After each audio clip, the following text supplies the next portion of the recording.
in Egypt and other ancient civilizations. See you in about 5 minutes.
Grab your popcorn and snacks. Find a comfy spot, take a seat or lie down, and let me transport you to a place of fantasy, ghost stories, ancient legends, odd creatures, alien encounters, and other magical topics. You may even decide to join the conversation. From faraway lands to your own backyard, with a small dash of pixie dust. Turn out the lights and open your minds. The journey is about to begin. Good afternoon, everybody. How's everybody doing? I hope you said fine. Welcome, welcome, welcome. We're doing an afternoon show today. I've got a great guest tonight. I'm so excited. Oh, look, everything came up. Nothing crashed tonight. Okay. So far, it's good. I keep saying tonight because I'm used to being on the evening. Anyway, my name is Charlotte. I'm going to be your host for the next hour. I'm also the owner of the California Haunts Paranormal Investigation Team, based out of Sacramento, California. That was just the last of my Halloween candy. Based out of Sacramento, California. We're 45 strong up and down the state, and that means we can help you. And it might take us a couple hours to get to you, but we can help you out if you have something going on. Anyway, if you're watching from Facebook today, and you're on one of my many Facebook pages, which includes the California Haunts pages, the California Haunts Ghostly Events, and my personal page, and you like what you see today, please be sure to like and follow, because I'm always looking for followers. Try and get that button going, right? Get that momentum. If you're watching from YouTube today, same thing. There's a little ghost in the bottom right-hand corner with a magnifying glass and Sherlock Holmes hat on. That is our mascot. If you click on that ghost, the subscribe button will pop up. We've got more than 450 videos sitting over on YouTube, and they're all different topics because I'm a journalist. Journalists don't like to just sit on one topic, right? I enjoy paranormal and all that, but I also like doing different things like today's topic, right? Ancient Egypt. Wow. Okay. So I'm sure if you go over on our YouTube site and start perusing around, you're going to see some different things that will interest you. All right. Also, there's a community page over at YouTube. If you look at the heading buttons, I call them buttons. I'm old. If you look at the heading buttons on the YouTube page, there's a thing called community. You can go over there, and I've got short messages about the show and different details, and sometimes there's even behind the scenes stuff that I talk to about with guests. Okay, so check that out. And again, if you are watching, this show, please be sure to share it if you like what you see. Maybe you've got some people sitting around your house in a back room somewhere. Hey, this show's pretty good. Why don't you come check it out? Just share the show with everyone. So far, it's been 3 years doing this format. In that 3 years, we have more than tripled our viewership. So that's because of you out there sharing and letting people know in word of mouth. Anyhow. Now I can shut up about that. Anyhow, my guest today, Ann Williams, is an archaeologist, and sent me a great book. I mean, this book she sent me was spectacular. A nice photo book about ancient, ancient goodies. My mouth is tight. But it reminded me of going to see King Tut's treasures when I was like 10 years old. My first trip over with my brother. My brother was an archaeology major, and so was his girlfriend. And so they took me to San Francisco with them for the first time that King Tut's treasures came. And I remember going through the line, not really grasping what it was, but I knew it because I saw all the gold stuff, and I was like, wow, this is really cool. That got me into studying all this stuff, and then I started reading I started reading all the accounts of how they found King Tut's treasure and all that, and the Sphinx, and all this. And as I've gotten older, I've gotten really, really into it. So much so that although I don't collect Egyptian and antiquities, I do collect Greek and Roman antiquities. So I have some of those in my house in a cabinet. So I mean, really set the fire for me. My brother's girlfriend at the time when she graduated college actually got an offer to go work with the famous Dr. Leakey, but she never did. So that's where they were at on the scale at Sacramento State University. But anyway, I'm excited, and I'll let Ann tell you about herself. And it's going to be a audio only interview, just to let you guys know. But I will have some graphics up here too. So anyway, let me bring her in, and away we go. Maybe. Hello. Hi. How are you? I'm fine, thank you. How are you? Good. I am so excited. I love this stuff. This is great. That book that Holly sent, man, what a book. All I do is look at the pictures. That is wonderful. Wow. I was really, I worked on this thing for months, and still, when it came in the mail and I opened up the box and took the book out of the box, I thought, wow, this really is nice. It's big, it's fat, it's full of great photographs. But I would also say, I think it has some really great stories to tell Yes. in it. And, so it does two things. You can page through and just look at the eye candy, but you can also sort of sit down and read it. And I've put it together so you could sit down and read for, 2, 3, 4 minutes when you have something to do between task one and task two. So that is Treasures of Egypt that you Yep. see on the right. It's Treasures of Egypt, a legacy and photographs from the pyramids to Cleopatra. The other book that I worked on came out at the end of last year. It's called Lost Cities, Ancient Tombs, also a National Geographic publication. It is 100 of the most spectacular archaeological discoveries ever made, according to me. Again, I put it together for people so they could read it and just have quick takes. You could sit down with that book, read something for 5 minutes. That's all it'll take for you to go through a chapter and then go off and do something else. Absolutely. And like I said in my intro, for people that haven't seen Tut's treasure or parts of it, so it's not even the whole treasure, the parts that they release out to the public, for a 9 or 10-year-old to go in and be so impressed. I mean, it's something.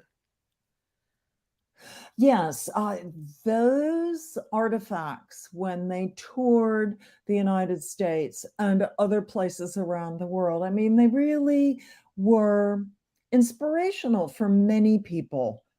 Many people have told me that they remembered going to see those exhibits. And really, I love to think about those very beautiful things as ambassadors for the place and time that ancient Egypt was.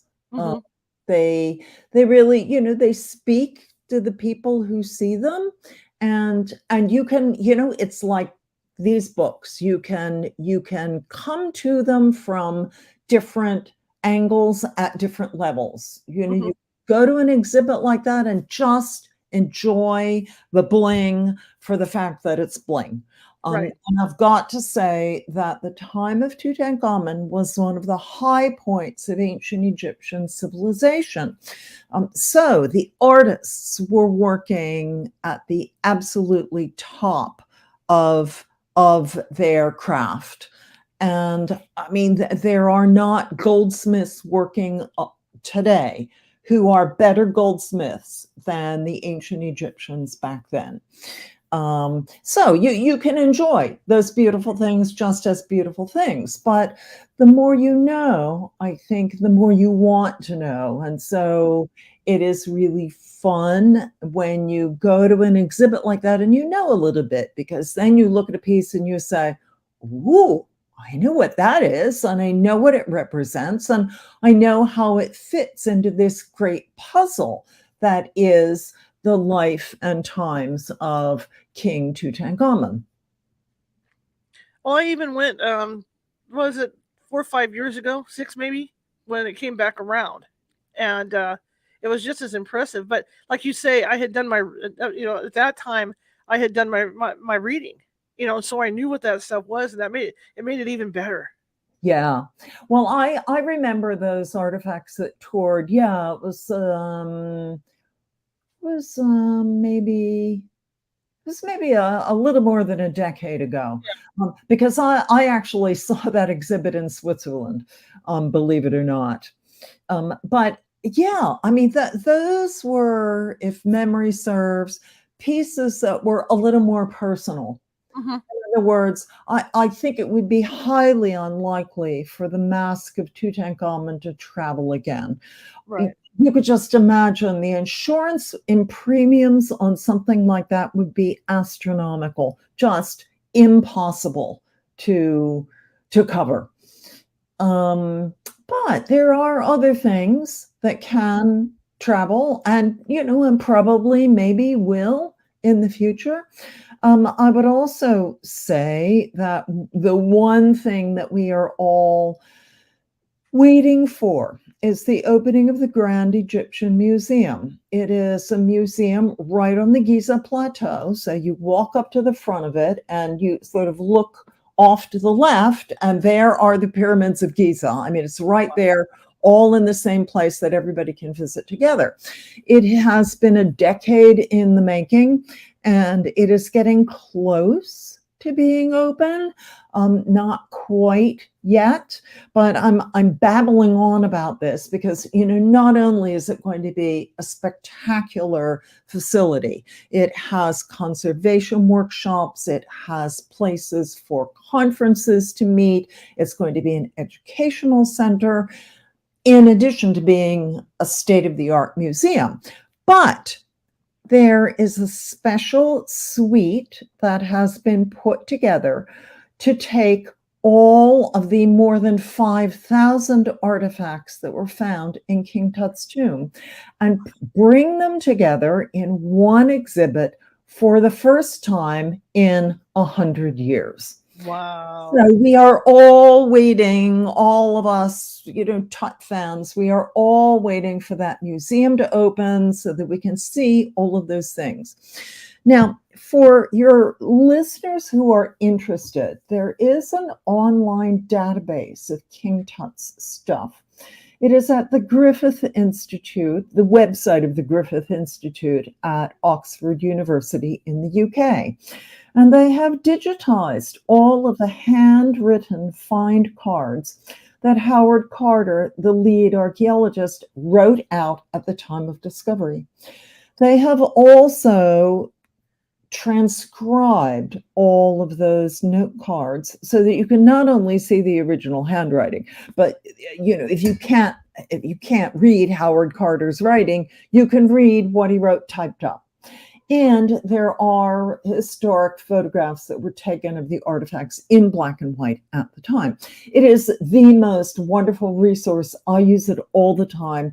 You could just go, you can scroll down from artifact 1 to, artifact 5,000, or you can look for specific things. Like if you're interested in sandals, you can search on the word sandals, and it'll bring up every instance of sandal in that database. It really is quite wonderful. So for people who are interested in such things, who have never seen the artifacts in person, or want to noodle down a little more deeply on some of the things that they did see in person, this is a wonderful resource. Absolutely. I toured Europe, and I thought it was breathtaking just to go through the castles, to see how they lived in medieval times. What is it like to go into a pyramid like that, knowing it goes back, that those things were built just so long ago?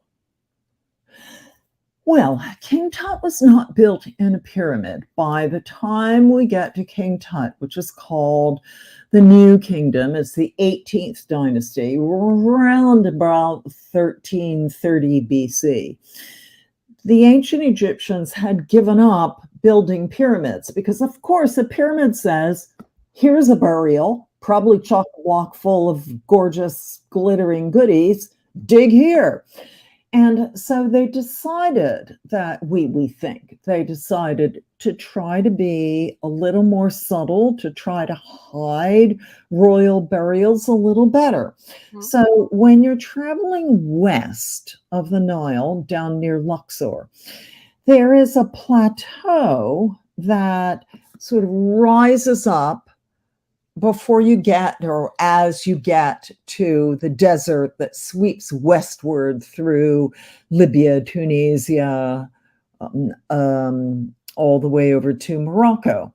And that rising up is a great cliff. In other words, so you have the Nile. You have to imagine you have the Nile, then you go westward and there's the floodplain. So that's pretty green, and you see, cattle and people riding their donkeys and cultivating fields of alfalfa, which they will then feed their herds. But then you get to the sand, and then there's a cliff, and that's the desert cliff. And in that cliff are great cracks. In the Middle East, they're called wadis. Mhm. And into one of those cracks, the ancient Egyptians of the 18th, 19th, and 20th dynasties dug into the stone, carved into the stone tombs for King Tut and a lot of his relatives and some of the people who ruled Egypt after him. So during 3 dynasties, they were hoping to sort of hide royal burials there. Now, didn't work out that way. Most of the burials got looted. But here's the thing. Here's the totally cool thing. And this is one of the things that absolutely gives me the shivers. When you're standing outside of this great crack in the desert plateau that we now call the Valley of the Kings, and you look up, at the top of the cliff is a rock formation that is in the shape of a pyramid. Now, it can't be that the ancient Egyptians were unaware of that. In fact, we think that they chose that valley deliberately because there was that pyramid structure that naturally formed pyramid shape above this valley. Now, what gives me the shivers is this is a tradition that had continued on for centuries and centuries. The first pyramids were built back in the time of the third dynasty, and now we're at the 18th dynasty, 19th dynasty, 20th dynasty, many centuries later, and the same traditions continue on. And I find that just so wonderful and so extraordinary. That is, and I can tell you from experience when I started collecting my Greek and Roman antiquities, just being able to hold something, have something in your hand from so far back, it's just it gives you the tingles. It does, absolutely. One of the really cool moments that I had when I was a writer at National Geographic magazine. I'm retired now and I've moved on to writing books for National Geographic. But when I was working for the magazine, I was actually in the Valley of the Kings the night the King Tut was CAT scanned, January 5th, 2005. And in doing the reporting for that story, in addition to being in the Valley of the Kings that night, the photographer Ken Garrett and I did some work in the Egyptian Museum in Cairo. And so we connected up with a curator who showed us, her name was Nadia Lokma, and she was responsible for restoring some of the model boats that were buried with King Tut in his tomb. But she sort of, at one point sort of looked at us and, crooked her finger to us and said, follow me. And so we went to some back room and she opened up sort of a packing case with drawers that I guess had been packed and labeled by Howard Carter himself. And she pulled out one of the drawers, and in the drawer were pieces of the gold foil covered leather chariot trappings of King Tut. And she picks up one and puts it right in my hand. And I thought, oh my goodness, work does not get any better than this. Is this not a moment? So, I have had moments like that, and it really, it ends up giving you a really personal connection with that place, that time, that person. I would say that, before I did that story, I generally knew about ancient Egypt. I was a classical and Near Eastern archaeology major in college. So I had some knowledge of ancient Egypt, and I had worked on some stories about ancient Egypt for the magazine.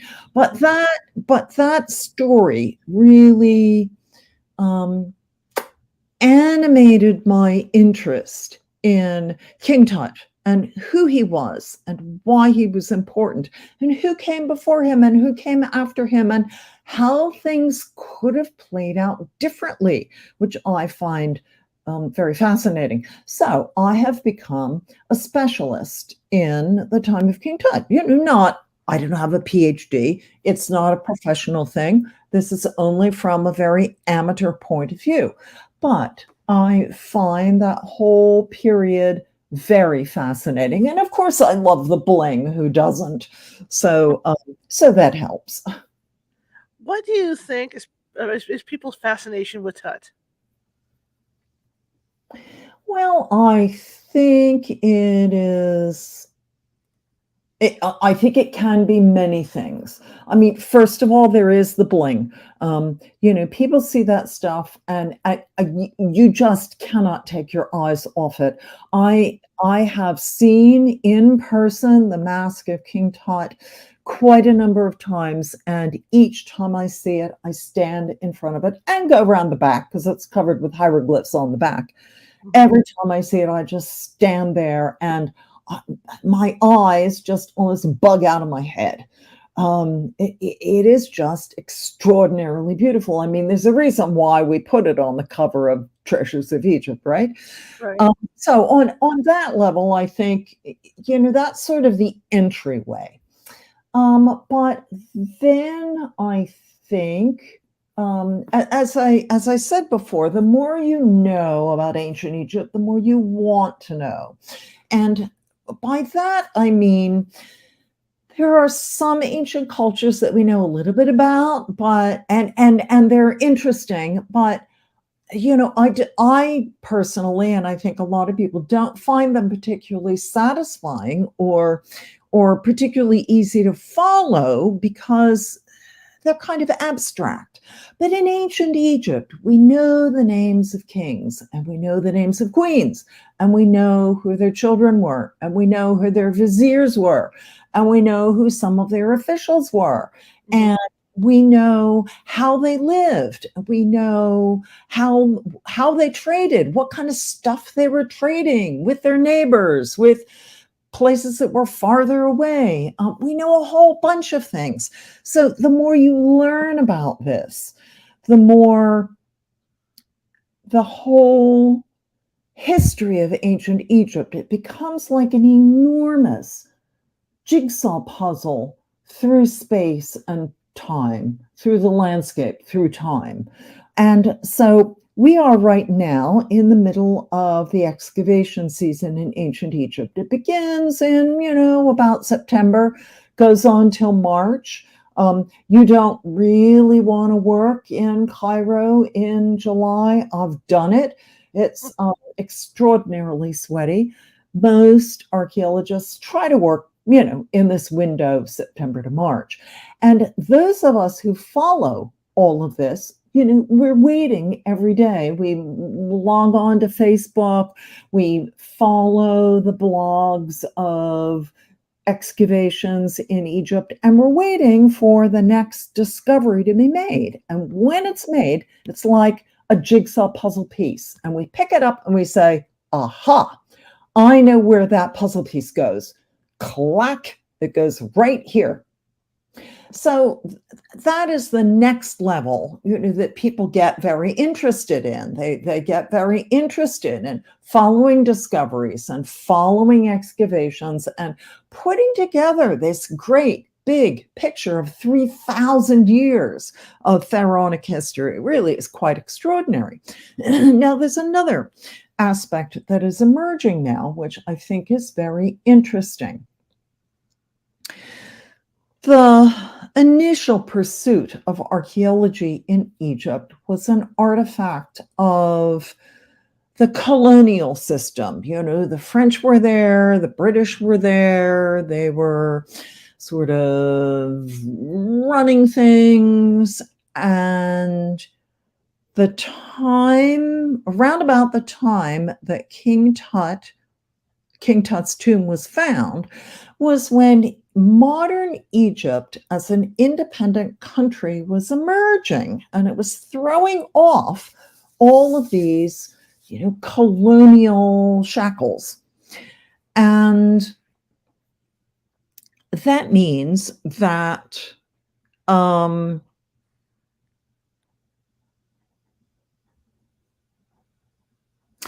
so it's a very interesting period in history. If you're interested in that sort of thing of modern countries emerging out of the sort of colonial overlay, this is a very interesting, time and place in history to view that. When Howard Carter first started to dig in the Valley of the Kings, he was working for a wealthy British Lord Carnarvon, the person who owns the property where Downton Abbey was filmed. So, you can conjure up that building in your mind. Lord Carnarvon owned that place. And he and other people sponsored digs in order to find beautiful stuff to populate their estates with. So, they'd invite their friends over for dinner and they'd say, well, look what my dig found last season. Isn't this a very beautiful mummy case? What happened with King Tut's tomb is, however, because the political situation was changing, and the rules about the division of artifacts that were found were changing. So Lord Carnarvon thought that he would get, probably half of the artifacts that had been found or the artifacts that were contained in King Tut's tomb. I mean, that had been, more or less the structure of the arrangement between Egypt and foreign archaeologists who were working there. And suddenly, because of these political changes, that was no longer the case. Plus, nobody could have imagined that a tomb like King Tut's would come to light. So, as the glittering golden goodies started to emerge from the tomb, Egypt just kind of shook its head and said, you're not getting any of that. So, to the Egyptians' credit, all of those artifacts are now, as I said, they are all in Egypt. They are all going to be together in the Grand Egyptian Museum, the Gem.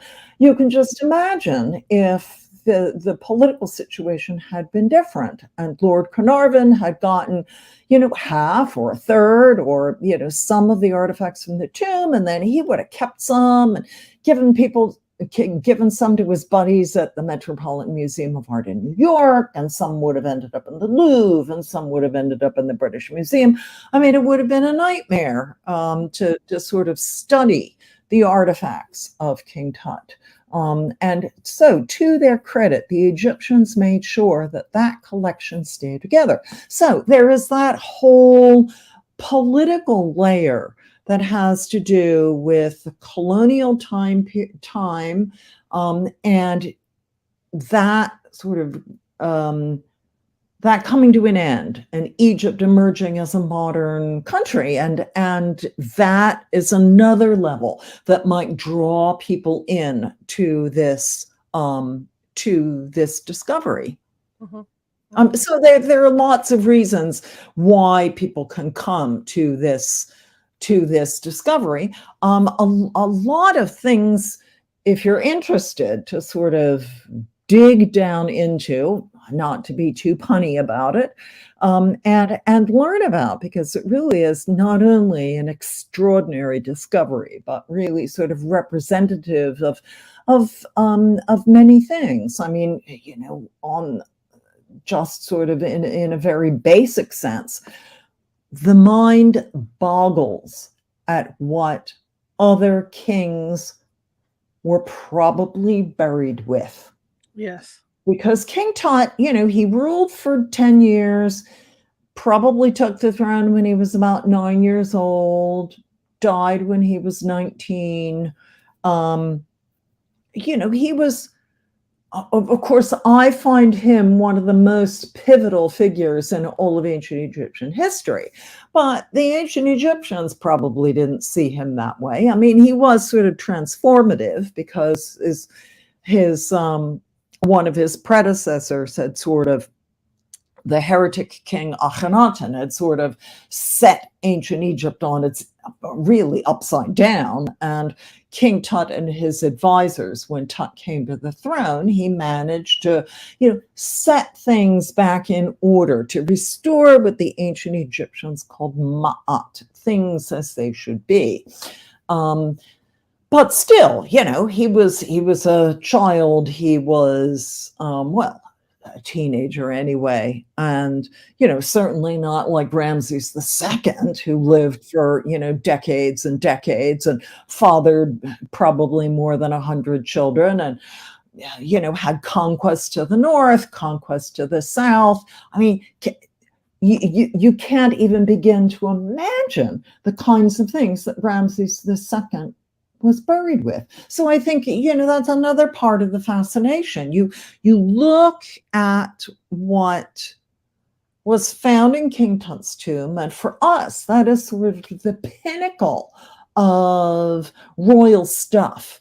But you have to remember, there were lots of other kings who were probably buried with a whole lot more. And that, again, that's another one of the things that gives me the shivers. Absolutely. Now, I think a lot of the appeal too for his story is that it was tragic. It really was tragic because he tried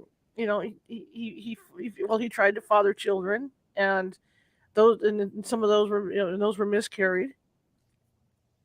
Uh, So his life is just so tragic, and it's interesting, like you say, the more you dig, the more you learn. And with him, I think, the research that's been done on him, that's what's brought more awareness for people, and then they feel for him. I mean, he wasn't well either. He had the club foot, and all that was going on with him.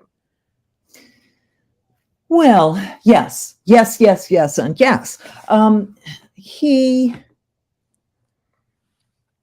King Tut lived during a time when it was considered normal for people in the royal family to marry their relatives. Mhm. Now, we think of that these days as something that's kind of icky, but from a power standpoint, you can understand that because that does consolidate the power in your family. But as a result of that, King Tut probably was not, I mean, he probably was the result of, this interbreeding in his family.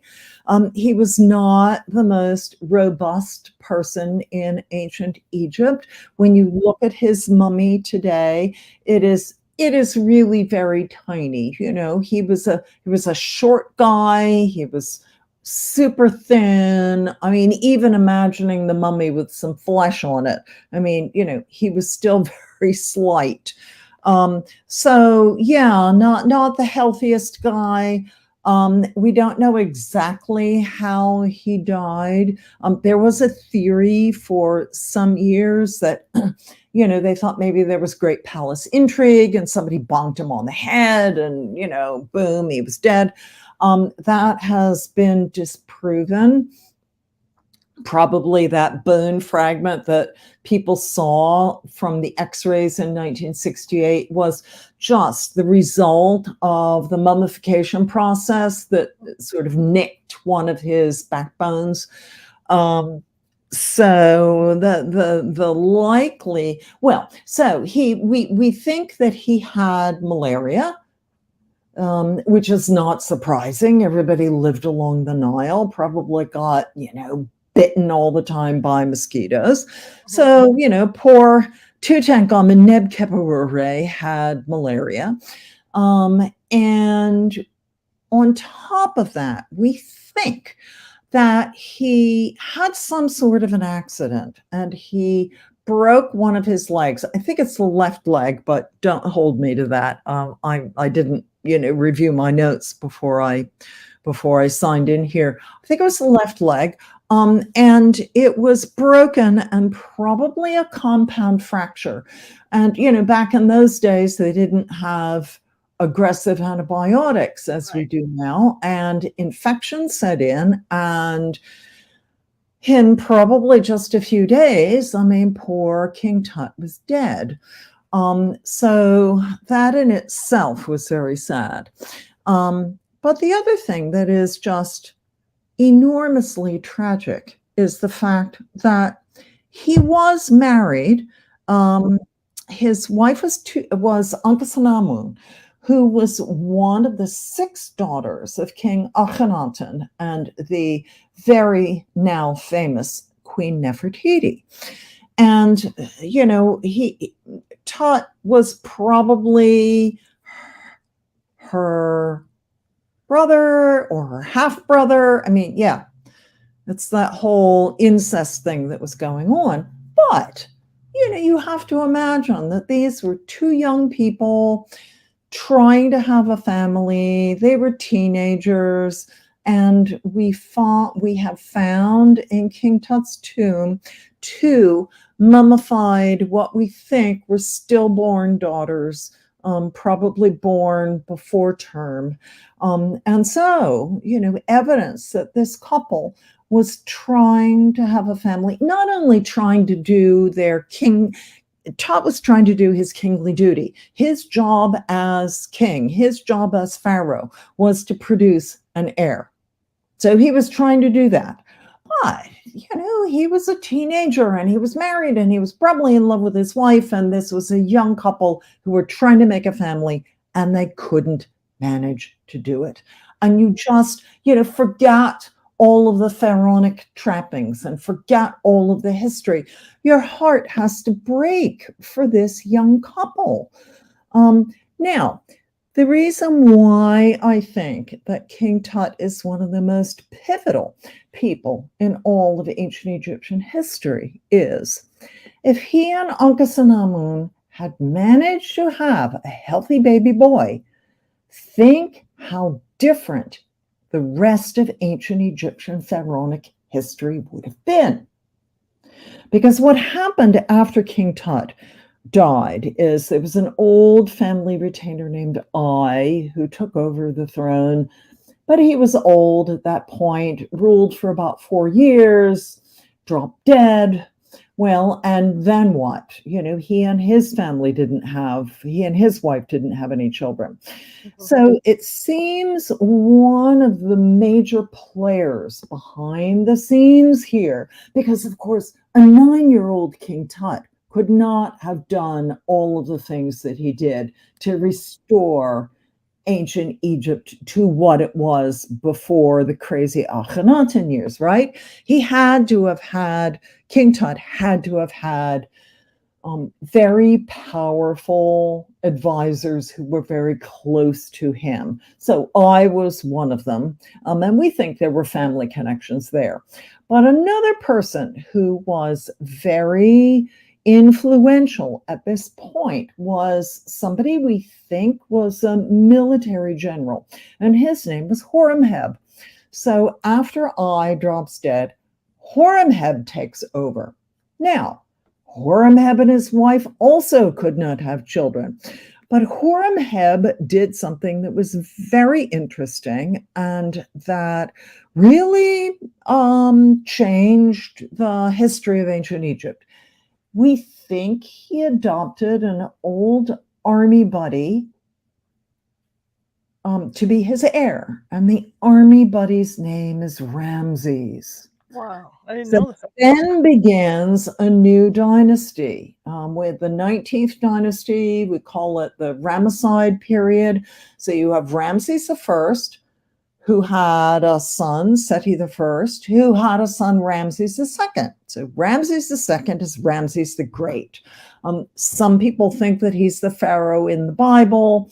Whether or not you believe that, Ramses II was was certainly a figure who was larger than life. He had an ego that spanned the entire country from Alexandria all the way down to Abu Simbel. I mean, everywhere you go in Egypt now, you run into statues and reliefs and monuments created by Ramses II or stolen from previous kings and adapted to Ramses the Great with Ramses cartouche and blah, blah all over them. So some days it seems when you're traveling in Egypt that every day is Ramses II day. My point being here that if Tutankhamun and Ankhesenamun had managed to have a healthy baby boy, you would never have had that reign. You would never have had the 19th dynasty. The rest of ancient Egyptian history would probably have played out very differently. And the intriguing thing is to wonder how that would have played out. So for me, King Tut is a really pivotal figure in ancient Egyptian history. I find it fascinating because the archaeologists, the Egyptologists are able to piece all this stuff together because, I mean, we absolutely knew nothing about these people. Well, that is one of the fun things about studying history, about being engaged in archaeology as a profession or even as a hobby. As I said, it's like a big jigsaw puzzle, and you take the pieces and you put it all together, and and sometimes the pieces sort of seem to fit, and then you realize as a couple of years later, that piece you thought that fit over here, it's not fitting so well. Let's move it to another part of the puzzle, which is a whole different thing. A whole different aspect of being engaged in this sweep of history. Do you think, because I mean it's such a vast area, do you think that they're going to continue to find more artifacts? Oh, of course. Zahi Hawass, who is one of the great spokesman for ancient Egypt. He's the man in the hat that you see on TV. He has said many times, you put a shovel into the sand of Egypt and you turn up artifacts. Now, how many artifacts are waiting underneath the sand? Nobody knows. What percentage of the ancient stuff has been found? Nobody knows. I mean, but Egypt is so rich. I mean, you have to remember every time you visit this history, it is 3,000 years long. So, think about the United States. It's what, 200 some years old? I mean, just think about 3,000 years. And, for me, I mean, it just really blows my mind every time I think about it. Absolutely. How deep are some of these artifacts? I mean, obviously, with history and the way stuff piles up and whatnot, you have to dig down to get to them. So how deep are these holes that they're having to go into? Well, sometimes they're pretty shallow. I have been at sites where looking at what has come to light, it was just almost right there. Other things are pretty deeply buried, and in the case of tombs, sometimes tombs are dug very deeply. I was just in Egypt a couple of weeks ago and just visited Saqqara, for instance, which is one of the part of the great cemetery that was associated with the city of Memphis, near Cairo. And, you visit some tombs and you go down, down, down, down, down, and down. So the answer is it varies. One of the really interesting things, I think, is that Of course, a lot of remains of the past are surely underneath urban centers like Alexandria and Cairo. But this presents an opportunity because inevitably a modern building will come to the end of its useful life and it will be torn down. And before the next building is built up, there is an opportunity to investigate what is underneath. And sometimes really cool things come to light. Like one of the things that I just visited in Alexandria was a Roman era theater. And it was just there, like underneath modern stuff. And, it's now excavated and you can visit it. And, there was a theater and there were baths and, the whole sort of Roman complex. But, there's surely more stuff like that underneath a lot of the modern buildings of urban Alexandria. That's absolutely fascinating. But and the way I think, with the winds and the sand and all that blowing through, that there's got to be so much more, in the ground that you guys aren't aware of. Oh yes, oh yes. And you hear the phrase shifting sands, but you don't really appreciate it until you're there. I mean, when you're traveling around Egypt, I mean, you have sand everywhere. You have sand on your shoes, you have sand on your pants, you have sand on your jacket, you have sand on your hands. I mean, it goes everywhere. You really don't appreciate it until you're there. Can you tell me the first time you went to that area, what was it like for you? Well, now let me think. It was in 1998, and I was actually attending a travel writers conference in Jerusalem with my husband.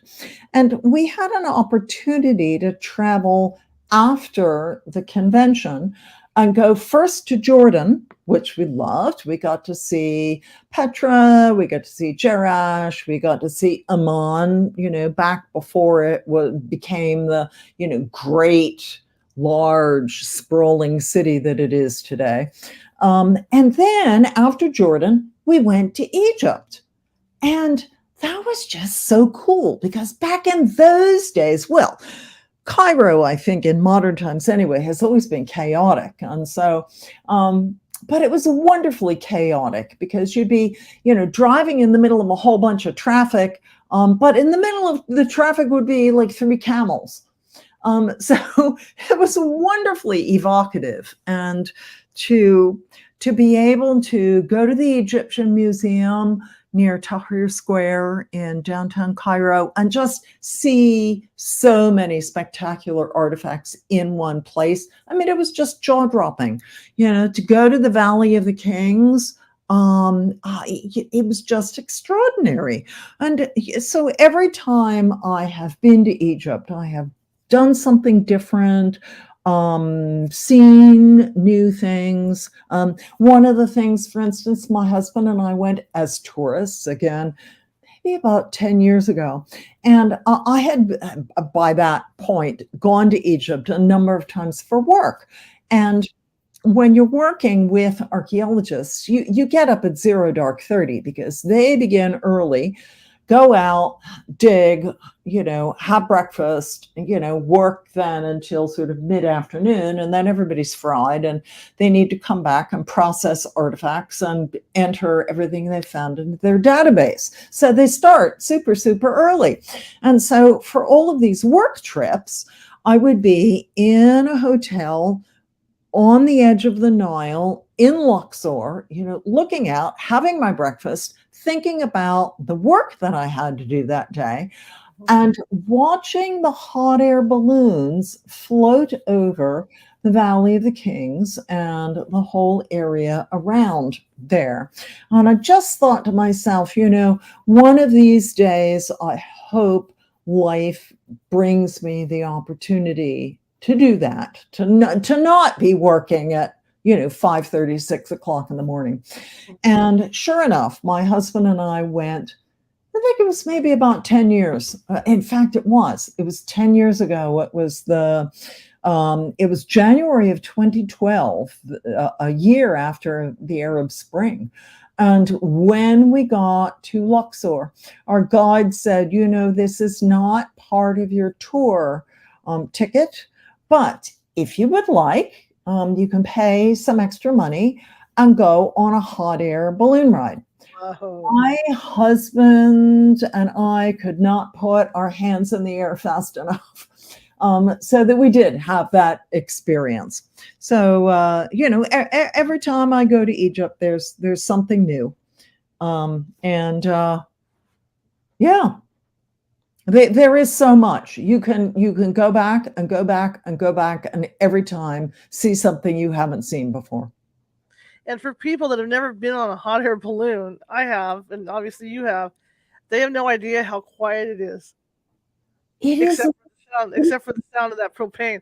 Otherwise, it's just like so incredible. It is wonderful, really wonderful. I mean, floating over that area of Egypt is fabulous. I've also done it in Australia. I was in a big hot air balloon basket, and the top of the basket was covered in suede. So it was lovely to hang on to. And there was some guy, I think maybe he owned the balloon company for some reason, and he was flying with us. And it was at dawn, which is when the kangaroos come out. And he tapped me on, he was standing next to me, and he tapped me on the shoulder and he pointed, and there were all the roos hopping all over the Australian landscape. One of those extraordinary moments that you just never forget. Absolutely. It's good it's really hard in my heart to hear, good for my heart to hear that they're building that museum, to put Tut stuff in there, because the stuff has to be seen, but at the same time, it has to be in a secure spot too. Well, that was part of the plan all along.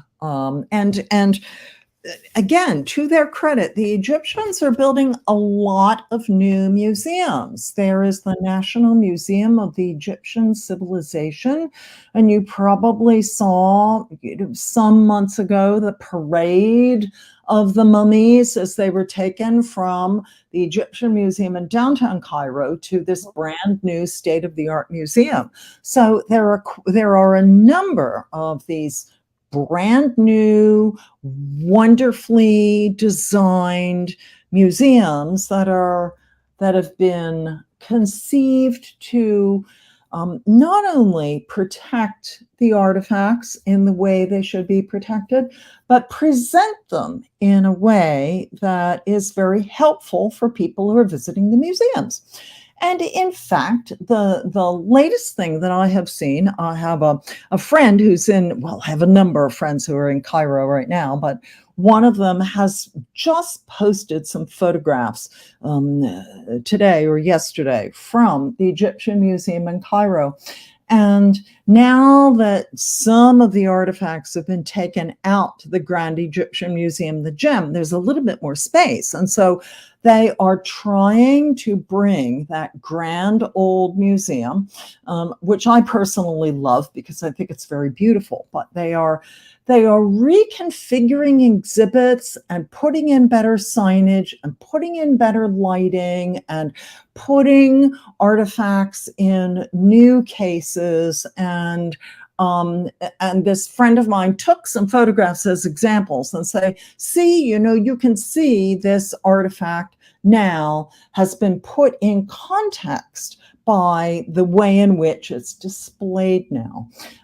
So there's a lot going on in Egypt to modernize museums, to present artifacts in a smart way that will engage visitors, but also protect the artifacts. It's actually in many ways a very exciting time for archaeology in Egypt. What do you say to someone that's just starting to go to college and maybe wants to do this? Well, that is the subject for another show. No, I think it's if you can do it, it is a tremendous way to earn a living. But in order to earn a living as an Egyptologist, I think you have to know yourself very well. Because in order to do that, you have to be the smartest of the smartest of the smart. There are no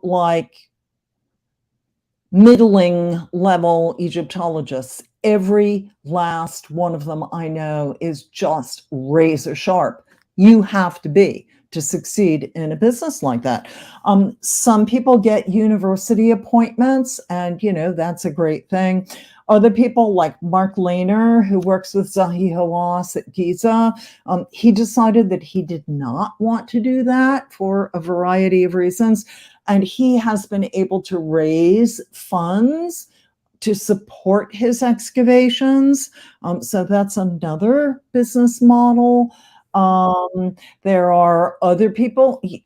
Another way to do this is to, teach something, anything, I don't know, history in high school, but you have time free between semesters, and then you go off and dig. I mean, there are a number of ways of doing it. But I think the majority of people who study archaeology and who study ancient Egypt in college will probably not do it as a profession.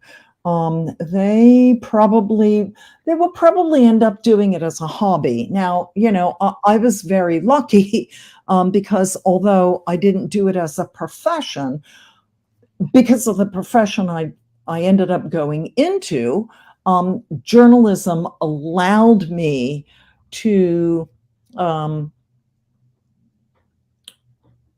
sort of be involved in Egyptology and other parts of archaeology in ways that most people are not able to do.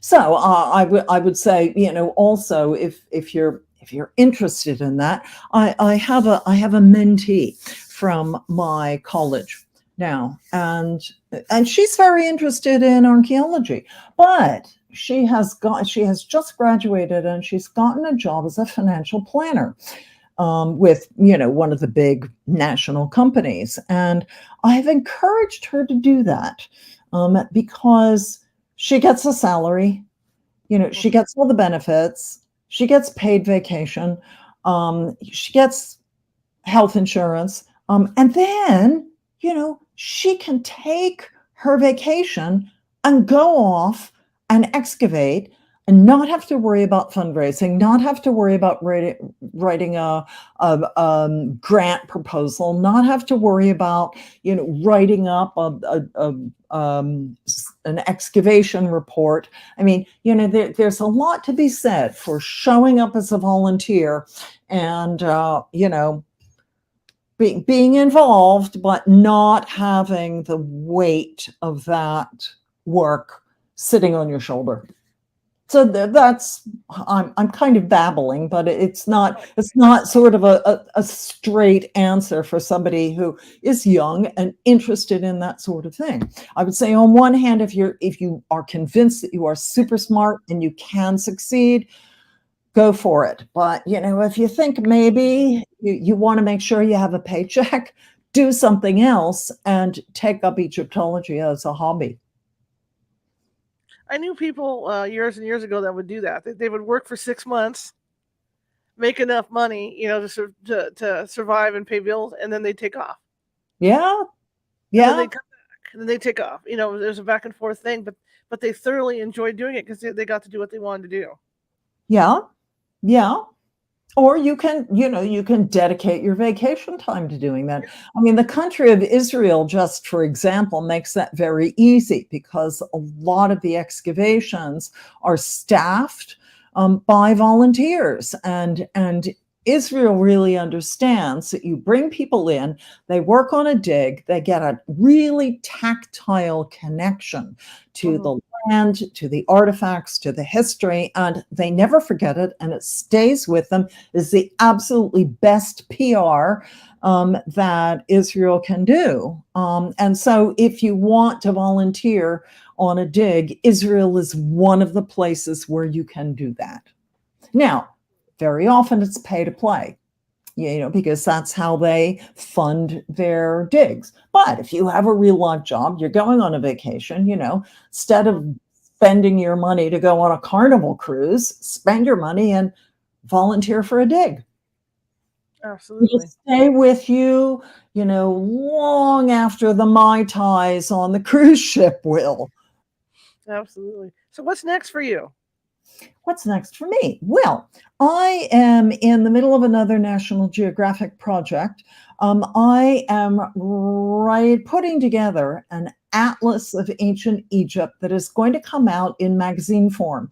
When you go to the checkout aisle of your supermarket and you see those yellow bordered single themed magazines, well, that's what this is going to be. So I'm going to take you from the Green Sahara 10,000 years ago, right through to the Arab conquest. So many, many, many, many, many, many centuries. Wow. Yeah. So I have 3 chapters written, and I'm in the thick of it right now. Fantastic. I want to thank you for coming on. This hour blew by. I'm so interested in this stuff. This was great. Thank you so much for having me. You asked great questions, and I love talking to you about this. Fantastic. Maybe in the future we can get you back on to talk more. It's fantastic. I would love it. All right, Shoot Ann. me an email anytime. Sounds good. Well, you have a good holiday, okay? Thank you. You too. All right. Bye-bye. Bye-bye now. Okay, that was Ann Williams, and I do have her contact information for you guys, plus her books and where to get them before we end the show. Tomorrow we're shifting gears. Lynn Hightower is going to be with us, and she's going to be talking about ghosts and the good and the not so good. So that'll be tomorrow, usual time at 6:30.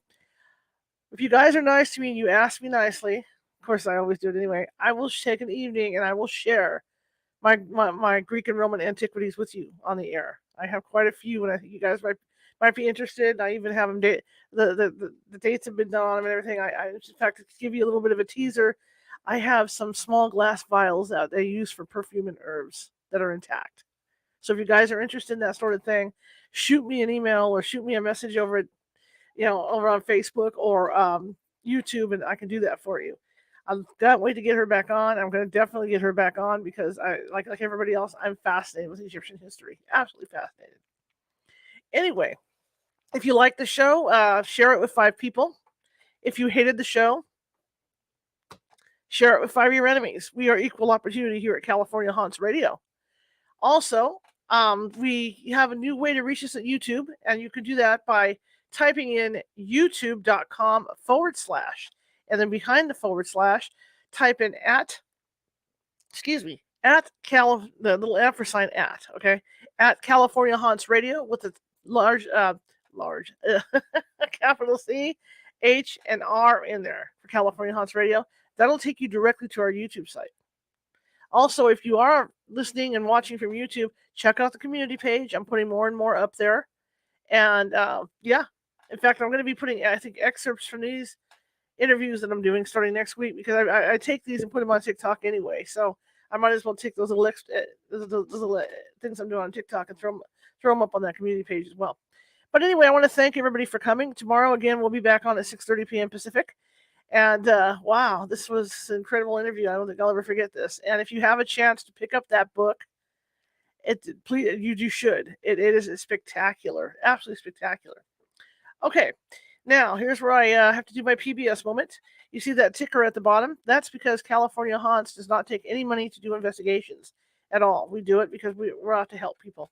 But the thing is, we still have expenses like everybody else: gas, hotels, whatever. When we travel, plus the radio show as well. We've got computers, we've got internet, we've got power, we got all this stuff going on here. And if something breaks, it has to come out of my pocket and blah, yada, yada, yada. So if you could find it in your heart to help us out a little bit to make ends meet, especially with the radio show, that would be great. PayPal.me at California Haunts, Or if you don't like PayPal, we have a Venmo, and that also is at California Haunts. But anyway, I want to thank you guys. I will see you all tomorrow, and I'm looking forward to it. And here's Anne's information, and I'll read it off for you, and the 2 books and where to get them. Okay, the website is American Research Center in Egypt. Just type that in. It'll pop right up. Anne's information is on there along with the other researchers as well. So, okay. And you've got Lost Cities, Ancient Tombs, and Treasures of Egypt, which is the pictorial book that I have, which I think is absolutely spectacular. And those are available at Amazon.com.